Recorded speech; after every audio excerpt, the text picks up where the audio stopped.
Good morning, everyone. Good morning. What a great crowd. What a transformation. I'm kind of shocked. I've been monitoring this, as the construction's been going on, but still, it's wonderful to take in. How many people have been here before in something? Mm-hmm. Okay, yeah. Yep. So, you can see just how much the site has changed since what it once Mark, was. get closer to the microphone. Closer to the mic, thank you. Is that, you can hear that? Yeah. Okay, sounds good. So this has been a long time coming, and when I say long, I imagine that conversations about the conservation of this property have been going on for at least a decade, maybe longer. And as so often the case in the city of Easthampton, I'm sure it was the various members of Piscomic Conservation Trust that had initiated and maintained many of those conversations over the years. So we are absolutely grateful to Piscomic and glad to see so many members here. And that really, I think, is really the most important piece in a project like this. Keeping lines of communication open. Listening to the owners of the land was critical, and understanding their goals for the property, understanding the goals for the city, sharing ideas, and also sharing a vision. And this really was the vision that came out of all of those conversations, and it's amazing to see it actually materialize now. But thankfully, the members of the Campbell and Savoy families who used to own this land were receptive to that vision. And it was really their ultimate support that allowed the community, all the partners, and with the city of Easthampton in the lead, to really transform this into a truly special place. Kestrel Land Trust is thrilled that we were able to play a role that we did in coordinating both the acquisition and the conservation of the property. And we're now honored to be entrusted with holding and caring for 10 acres of the park known as Little Mountain, which you might not know it, but includes the park's most prominent geological feature, which is modestly hiding in the trees over to my left. But that's now accessible by a loop trail off of the main accessible trail that's open to the public. So just to close, what many people don't know is that Little Mountain, and actually a lot of this immediate area, is really made up of a red rock called Arcos sandstone. You can see some little outcrops over on Little Mountain of it. It's the oldest bedrock in the area. It's close to 200 million years old when you see this from the red rock. So I just think that's a great reminder that this park is just another chapter in the amazing history of Mount Tom. We and our partners are dedicated to making that a really good next chapter and to carry the whole story forward. So thank you so much for coming out. We hope that you and the community enjoy this wonderful place for many, many years to come. Thank you.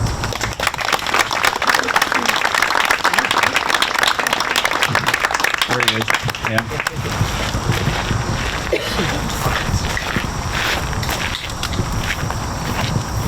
Good morning. Good morning. My name is Dan Carey. I'm the state representative for the 2nd Hampshire District, which includes Easthampton, Hadley, South Hadley, and Granby.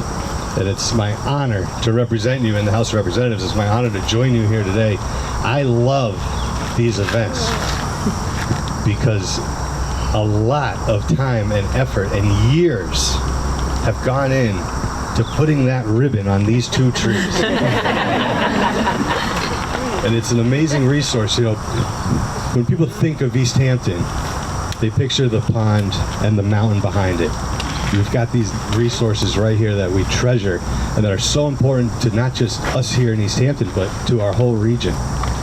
And in the last few years, we've gotten more and more people on the pond and on the mountain to really enjoy these great resources and not just look at them as they're driving up the mountain to 91. And that's so important that we not only utilize these spaces, but take care of them. And so it's been great. I think this process started, I was on the city council a long time ago when we first got the first funding for this. And to see the partnership between the state, the city, Kestrel, Piscomic, so many groups, so many volunteers, so many hours of people working hard and working together to make this happen. So I think we should have a round of applause for everybody that really helped to put this together. Having grown up here in Easthampton, one thing that's really special for me about today, I've been hiking this mountain all my life. And usually we drive up to the log cabin and then we risk our lives in a game of Frogger and then we traverse up the shingle stones and almost break our ankles.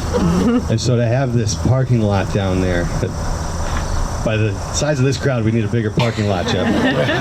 But to have the parking lot there, to have this great accessible trail, and to see so many wheels up here right now, it's so special and so important, and we're really opening up this great resource to so many more people and giving folks the opportunity to enjoy this view and enjoy nature that we have right here. So again, I just want to say what an exciting day this is, and thank you to everybody that helped make this possible.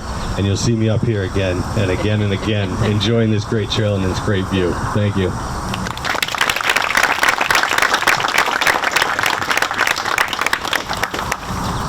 Where's Mayor Nicole LaChapelle? Good morning, everyone. Amazing crowd and the long list of people to thank. It seems everybody here has a small piece of making this happen. I might forget this or get this name wrong, but Grant? Oh, me? Yeah, you. And Dan. Grant's my son. The 2-year-old. He's more memorable. But Dan had a lot to do. I've met Dan on the trail. He had a lot to do with designing this and really preserving the natural sways of the land. And I'm so grateful. And it was wonderful to see you and Grant checking up on things. The land trust that has worked so hard here and other places, it brings me back actually really to a trip I took just a little bit ago to Ireland. And as I walked up the trail, I heard New Leaf playing, wonderful. And it was magical because I couldn't see you guys actually playing, and it brought me back to this book I just read, 32 Words for Field. And it talks about in Ireland that we are of the land, and the land takes care of us, and we need to listen to it. And I think we did a pretty awesome job, but I also think that there's an acknowledgement, as in this book. I really encourage you to read it.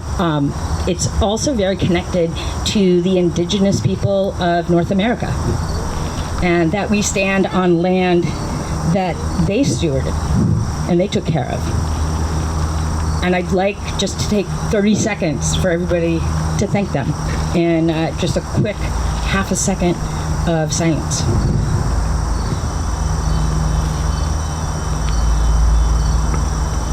Thank you.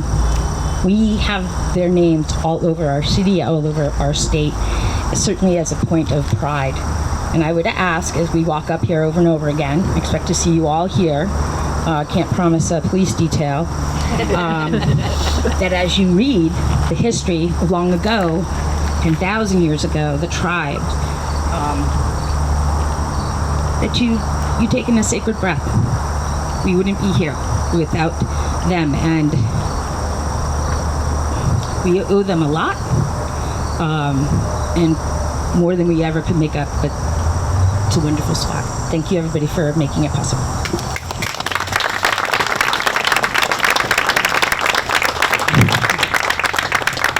Thank you, Mayor, and thank you, Rep. Carey, and thank you, Mark. I get to organize this event, so I get to talk as much as I want. Everyone's going to be kind of mad about that. But I did want to just share a little bit about the beginning. So just to remind people that we started this process in 2018. And what you're seeing today is really the culmination of 5 years worth of work.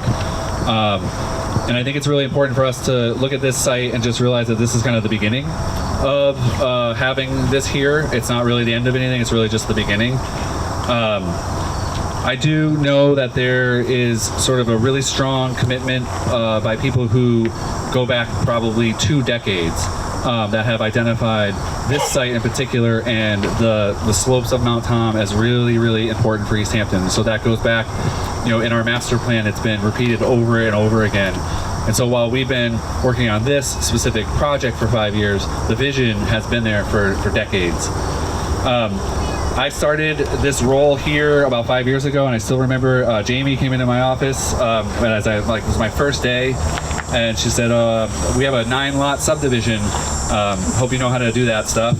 I scratched my head and said I'm not quite sure, but that's how this started. Is the owners of the property were pursuing the creation of 9 building lots here, and I think we don't always want to go and try to buy land just because someone's going to build a house, but this area had been identified as key and important, and I really think that immediately at that step there was partnerships being formed. There was work with Kestrel Land Trust and Scenic Conservation Trust, who reached out to the property owners and started some dialogue. And I think without those conversations, we wouldn't be here today. I think we would be driving up a subdivision road.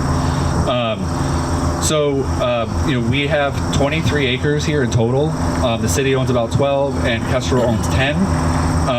This is a significant investment, and so the acquisition is around $900,000, and we had a grant for $400,000 of that. The CPA committee in Easthampton really stepped up over and over again to see the vision of this property and to help protect it. And then in 2020, we got another grant for the construction. And so the construction cost is about $560,000 to build this trail, to do all the site work that's associated with it. And so this is a really huge investment for Easthampton. The entire time, the vision has been to create a property that would be available to the widest range of people. And that has just been consistent all the way through. The first day of conversations was trying to get people up here in a way that could be gradual and could be unique. I guess a couple of things. I hear you, Jeff. Hello? Oh. Let's see. Did it go dead? Yeah. Oh, batteries? Possibly. All right. All right. So We can hear you. We can hear you. Yeah. okay. What I was going to say is, through the vision, the most important thing that I want to articulate for this group and for people coming here is that it's not a trail that's ADA accessible. Those standards were going to be too difficult to meet for this unique site that's on the side of a mountain. But the standards that we achieved was the National Forest Service has a standard for trails. And without getting into all the details, it allows up to 8% grade, and in short distances it can go a little higher. But that grade is really perfect for the use of motorized wheelchairs, and that was an important stakeholder group that we wanted to make the site accessible to. And then by doing that, we're opening the site to a wide range of people who, whether they're older people, people who don't get out into nature very often, or parents with strollers. So by accommodating the Forest Service standards, we're opening up the site to a lot more people, and that was a critical component all the way through. I want to thank a bunch of people, so I'll try to be quick, but it really starts with Dodson and Flinker. They're a landscape architecture and planning practice out of Florence, and so Peter Flinker is here. Dan Shaw was with Dodson and Flinker, but he's here as well. Since the inception, they've been instrumental to making the vision a reality. They've assisted with the preliminary site designs, the public input process, the grant preparation, the design phase. They created the interpretive sign materials, and they're doing the construction management. So I think without Dodson and Flinker, we really wouldn't be here visiting the site today. So I can't thank them enough. I think there's also Dylan, Nate, Jack in your office who most likely helped. Because we're a municipality, we have to go out to bid and we have to get a contractor. And I think we are really lucky that we got Gagliarducci Construction, who bid on the project and has really worked very hard to meet the goals of the project. And they have a lot of attention to detail, and they adapt to changes on the fly. We're working in this site that this is not a flat parking lot. This is a site that kind of has changed and morphed. And so Jay Gagliarducci has been really refreshing and just saying, we'll do whatever it takes to get this right. And then his project manager is Tim McCullough, and he's been here every day for probably over 100 days, walking the trail 10 times. So that guy, I don't think he's here, but he's been on the site a lot. The CPA committee I won't list them all, but the members of that committee are really, really important to have at the table. We have a small banner acknowledging that CPA funds are critical for this kind of project. City council members are also really critical in this process to see the vision and to stand in front of people and say we're going to spend money for these purposes. Mayor LaChapelle has been here the whole time, and although she lives close by and couldn't really participate, I recused myself. She recused herself, but has been a supporter, and I think really sees the vision of getting people outside and the value of people in nature. The director of Public Works, Greg Nudelman, he's always willing to just jump in and help. Diane Rossini's here, the staff engineer, helped with project plans, review, and the bidding process. And without that, we're not able to make these projects happen. Jamie Webb is the assistant planner. She's here, helping advise and work up through the CPA process is really, really critical work that doesn't get thanked enough. And Cassie Trager is our conservation agent, visiting the site once a week to do the site inspections and just helping out with all the important things that have to happen to kind of make the project work. A few more. Parks and Rec, the director, John Mason, is here, and I really walked the trail a few times with John, and I can't say how thankful I am for John to be on board with the project, very supportive, and this is where city council members and the community just need to know that we will need funds to maintain this over time. So it's great that we're opening a new park, but it is something new and it is something that we need to take care of. So, city council members will expect some requests for funds along the way, and we want to just treat that really carefully. It's really important. Donations, we do have a formal donation account. So a property like this is well suited for an endowment fund. So if you're inclined, speak to anyone at Pascomic or Kestrel or the city, and we'll talk to you about receiving any kind of donations to support the project. Kestrel Land Trust, Mark Walmsley, has just been really instrumental in the acquisition. It's such a delicate thing to do, to buy land from a property owner, and so Mark, I'm really grateful for your expertise. Chris Volante and Stuart Watson are also staff at Kestrel who helped with the conservation restrictions and mapping out trails and doing a lot of work.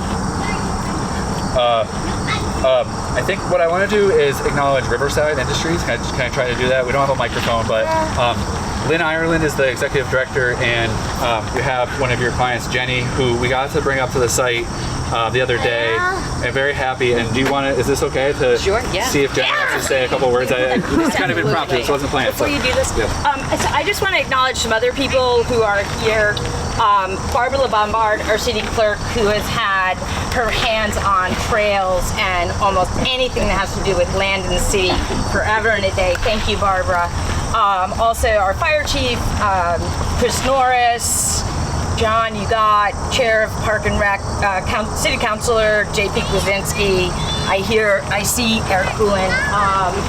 There's Cindy, who's the head of RCOA. And the reason why I want to acknowledge, as well as a lot of folks have been working towards these projects, I don't think you go to many city events on a Friday morning when City Hall is closed. I almost said planner Jess Allen. No, former planner Jess Allen. Jess Allen.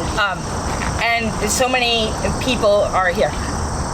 And I just appreciate that. And you guys are all quiet workers behind the scenes. And you were a big part of making this happen and supporting piles of paperwork that made it happen. So go ahead, Jeff. That was good. Thank you.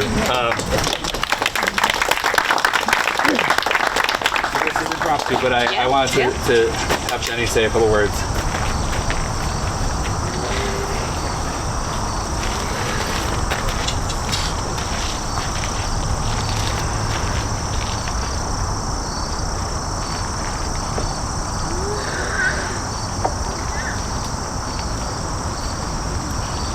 I like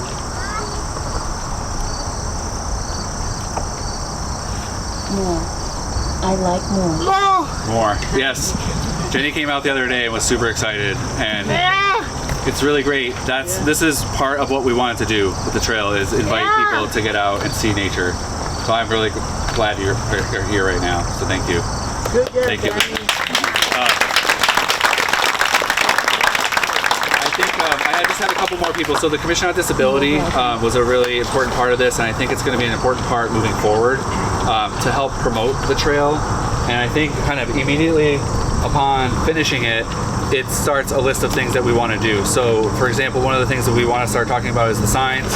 You know, we could make them more adaptable to a wider range of people. So I think QR codes or other ways for people to interact with the signs is something that we want to keep working on. So this is really, again, kind of that notion that's just the beginning. I think I did want to mention Kevin Mulligan is here. Kevin is an Easthampton resident, and through the contract with Gagular Ducci, we were able to have Kevin build the picnic tables and benches that you see, and we're really grateful to have that level of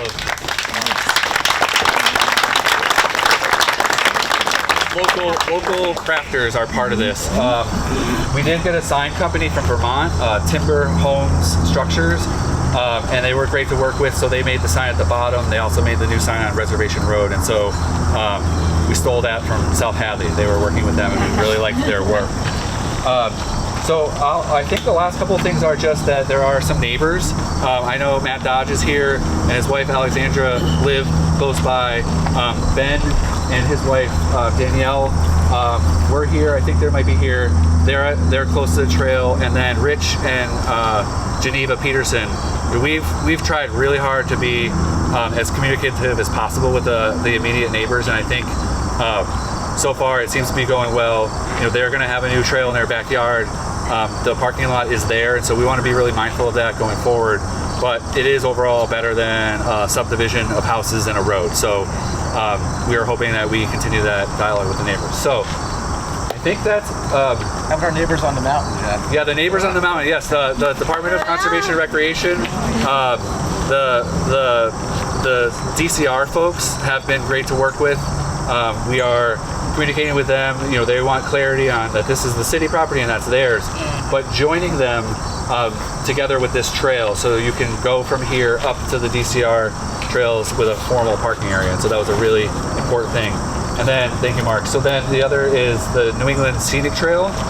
The New England Trail, you know, it's a 215-mile long trail, and this is now going to become their official trailhead. So it ends at the Connecticut River, and if you want to continue the trail, somewhere right over here is where you pick it up. And so by working with them, now we have this trail, this parking lot will be their trailhead.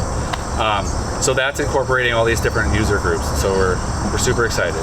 So I think that's going to be it. I would ask New Leaf if you could play some really good ribbon cutting music. I've got giant scissors, and we're gonna cut the green ribbon. There you go. I don't know who to focus on here, but this is my actual first time cutting a ribbon.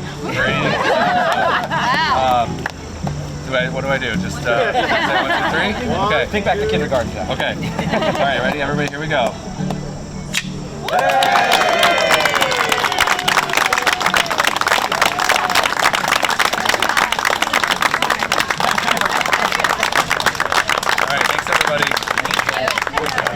Yeah, this is great. It's September 9th, and we're out here on the Mount Tom North Trailhead ribbon cutting. I couldn't be more thrilled with the turnout. We have a lot of people here. It's indicative of the project. It's just been a lot of partnerships. Kestrel Land Trust, Pascomic Conservation Trust, the state, the Commonwealth, the park program, and then really our design team with Dotson and Flinker really all came together starting in 2018 to acquire the property. It's 23 acres, and all throughout has been the vision of opening up this unique site to as many people as possible. So that's been the vision all throughout.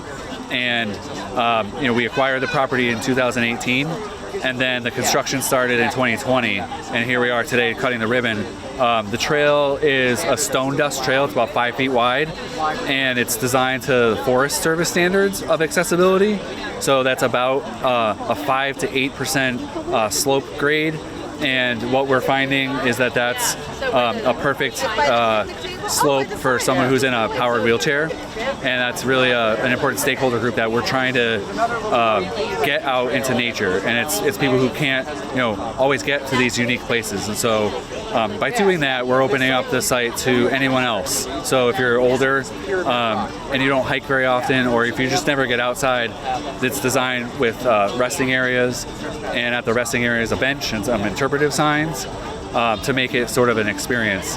And then what really brings it all together is at the top with Kestrel Land Trust, there is a sort of an easy loop hike through the woods. It's a single track foot trail. So if you're just looking for a little hike, and then behind us here in the woods, you can traverse onto the Mount Tom State Reservation. And one of their most popular trails, I would say, is the Erie House Trail. And so for years, people have been informally parking on Underwood Ave, which is a little bit unsafe. It's just the side of the road. And by doing this, we're able to put a parking lot in and get people up there formally. And then the last thing is really the New England Trail. It's a 215-mile trail. It's for avid hikers, and this will become their official trailhead. And they're excited because the Connecticut River cuts them off. And so if you're picking up the trail, you're coming right here in Easthampton, and there's never been a clear spot to go. And so now we have it. So I'm just grateful for everyone who's been involved, and thanks to Easthampton Media for being here, and that's about it. Hi, I'm J.P. Kwasinski, City Councilor from this district, and a fan of everything that Easthampton's done for trails, preserving land. I remember the vision, and I am very much a fan of what the parks establishment back by Roosevelt in the early 1900s, what the Roosevelts from the 30s did with the CCC, the Civilian Conservation Corps, and the WPA, Works Project Administration, up here on this mountain. We're blessed here in Easthampton because we have the stewardship of this mountain. And nearly everybody in our community has an opportunity to view the mountain from their residence. I can think of very few other things that would be more important than keeping this preserved. The trails that were established here and dedicated today, they're accessible to nearly everyone. We'd love it if they were accessible to everyone, but it's tough on a mountainside. There are 8% grades, and everyone from the young to the old can enjoy this trail. I recommend it to everyone. Even I can do it, and I love coming up to this mountain. Thank you so much.